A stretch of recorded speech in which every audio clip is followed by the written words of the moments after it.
इमरान भाई, आप हमारे असदुद्दीन ओवैसी साहब पर उंगली उठाने से पहले सोचना चाहिए। आपके तरह कितनों को सांसद बना दिया, कितनों को विधायक बना दिया, कितनों को मंत्री बना दिया। अरे असद, मैं तो असदुद्दीन ओवैसी साहब पर गर्व करता हूं। आज कुछ लोगों ने आकर के कहता है, इमरान प्रतापगढ़ी आकर के क्या कहता है कि बोले हेलीकॉप्टर का पैसा सीमांचल वासी देता है।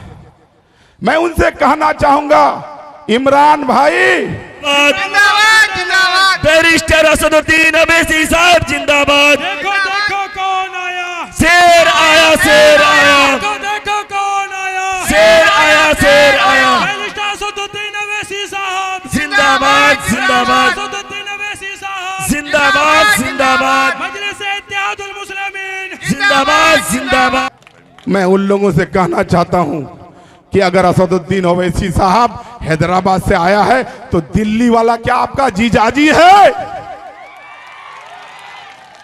अरे असदुद्दीन,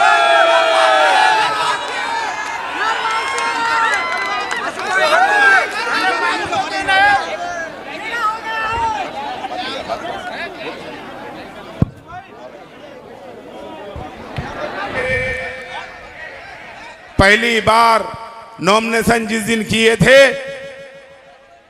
उस दिन हमको जेल जाना पड़ा था। आप लोगों ने देखा था कि मेरा घर तोड़ दिया गया था, मेरा घर कुर्की जब्ती कर दिया गया था, और जिस दिन नॉमिनेशन हम किए उस दिन हमको जेल में ठोस देने का काम किया।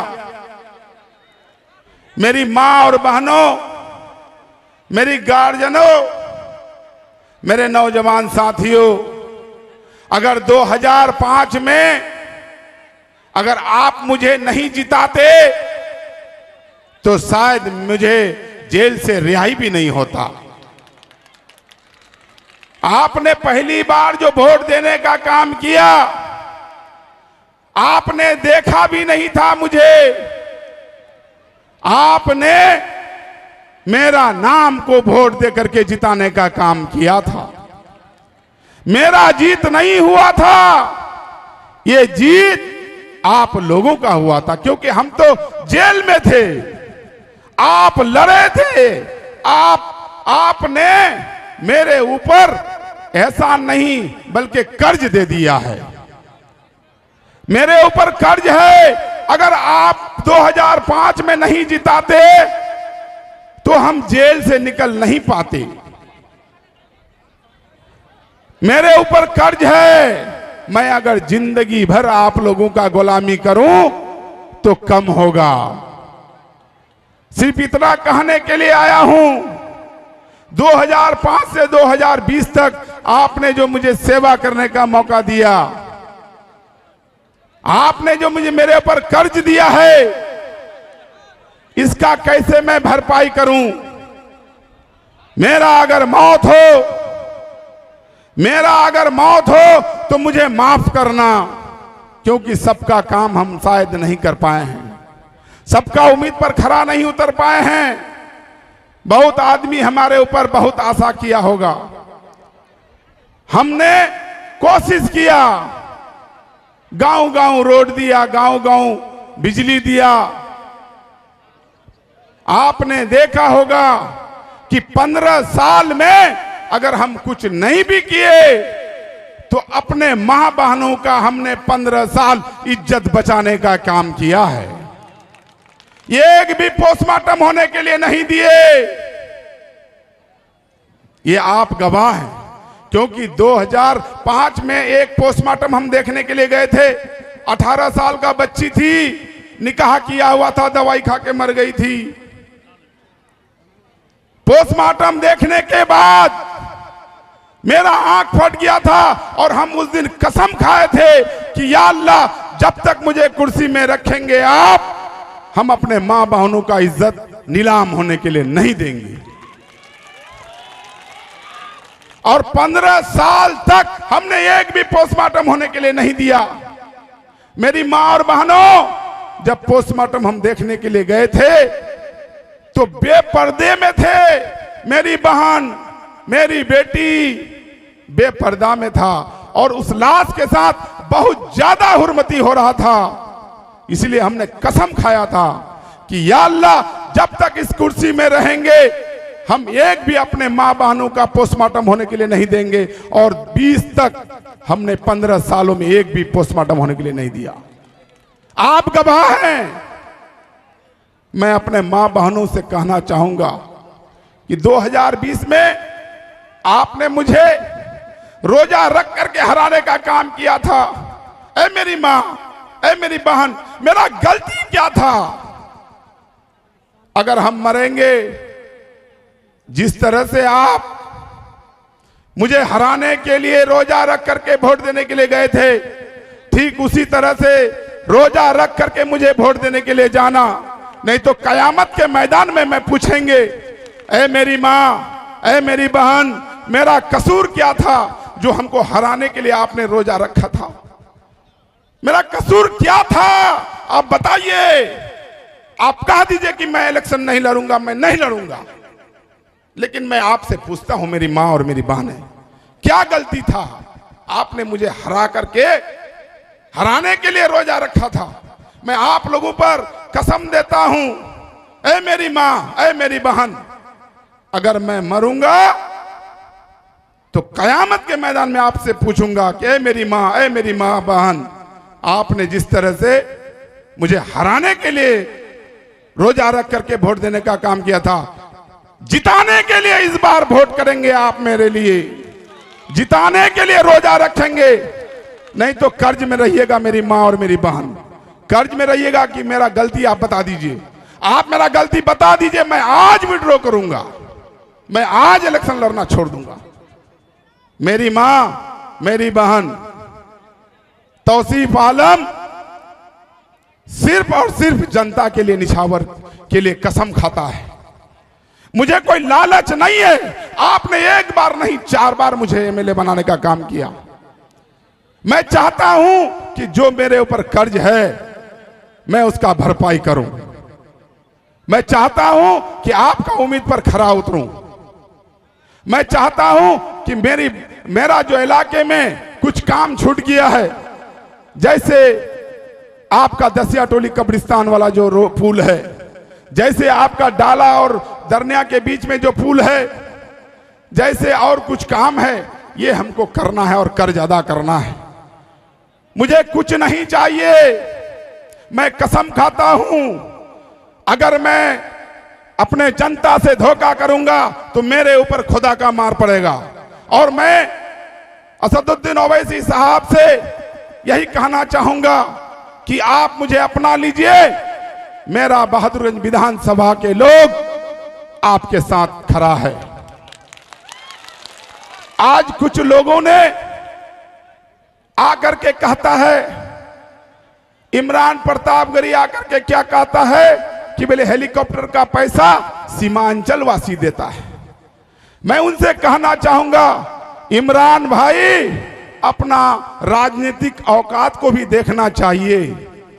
आपको कांग्रेस ने टिकट दिया था प्रतापगढ़ से, तो आपको कितना वोट आया था? 15,000। जमानत भी नहीं बचा था। आप हमारे असदुद्दीन ओवैसी साहब पर उंगली उठाने से पहले सोचना चाहिए। आपके तरह कितनों को सांसद बना दिया, कितनों को विधायक बना दिया, कितनों को मंत्री बना दिया।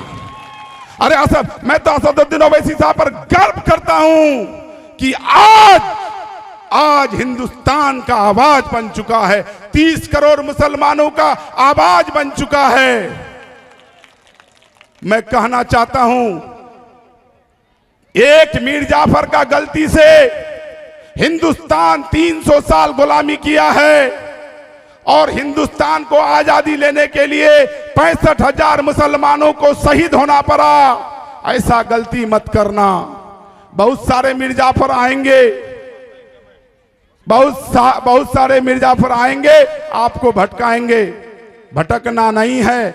हमारा आज आवाज बन चुका है हमारा असदुद्दीन ओवैसी साहब। आप नहीं चाहते हैं कि आपका कब्रिस्तान बच जाए, आप नहीं चाहते हैं कि आपका मस्जिद बच जाए, आप नहीं चाहते हैं कि आपका दरगाह बच जाए, आप नहीं चाहते हैं कि आपका ईदगाह बच जाए। क्या आप नहीं जानते हैं कि वक्फ काला कानून जो हमारे माथे पर थोपा गया है, इस काला कानून के तहत हमारा सब सरकारी हो जाएंगे, हमसे ले लिया जाएगा। वो तो देन असदुद्दीन ओवैसी साहब का है, जिन्होंने सुप्रीम कोर्ट में केस करके इस कानून को रोका गया है। मैं शुक्रिया अदा करता हूं हमारे असदुद्दीन ओवैसी साहब को। हमारे नौजवान साथी, हमारे मुसलमान के गार्जियनों, आज हमारे नेता को चरमपंथी बोला जाता है। आज अगर अपना हक मांगने के लिए, सीमांचल वासियों को हक देने के लिए, आज अगर हमारे इस इलाके में आकर के आपका भाई को एमएलए बनाने आया है, आपका भतीजा को एमएलए बनाने आया है, आपका भाई को एमपी बनाने के लिए आया है, मैं उन लोगों से कहना चाहता हूं कि अगर असदुद्दीन ओवैसी साहब हैदराबाद से आया है तो दिल्ली वाला क्या आपका जीजाजी है? अरे असदुद्दीन ओवैसी साहब पर नाच करता हूं। तौसीफ आलम नहीं, बल्कि 30 करोड़ मुसलमानों का अगर सर झुकेगा तो एक अल्लाह के आगे किसी जालिम बादशाह या नरेंद्र मोदी या योगी या ये कौन गिरिराज सिंह के आगे नहीं झुकेगा।